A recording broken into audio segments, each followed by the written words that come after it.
بسم الله الرحمن الرحيم.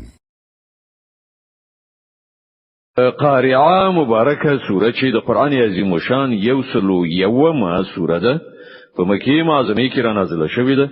یولس مبارک آیاتونه لري.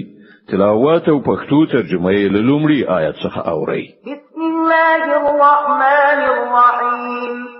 الله په نوم چې ډیر زیات مهربان پوره رحم لرونکی دی. القارعه ما القارعه سخت ټکون کی پیخه. څه ده هغه سخت ټکون کی پیخه؟ وما ادراك ما القارعه څه په هیږي چې هغه سخت ټکون کی پیخه څه ده؟ يوم يكون الناس كالفراش المبثوث وتكون الجبال كالعهن المنفوش. غورت چې کله خلق د خورو ورو پتنګانو غوندي او غرونه د رنگارنګ نه دافي شو وړو غوندي شي. فأما من ثقلت موازينه فهو في عيشة راضية.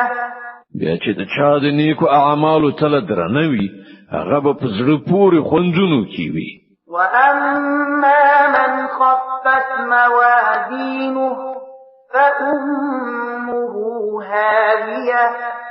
د چا چې د نیکو اعمالو تل سپکوي د هغه استوګنځای به ژوره کنده وي یعنی دوزخ.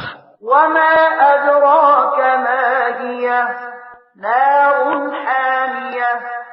او څه خبرې چې هغه هاویه یعنی ژوره کنده څه شی دی؟ لمبه وهونکی سوځونکی اور دی.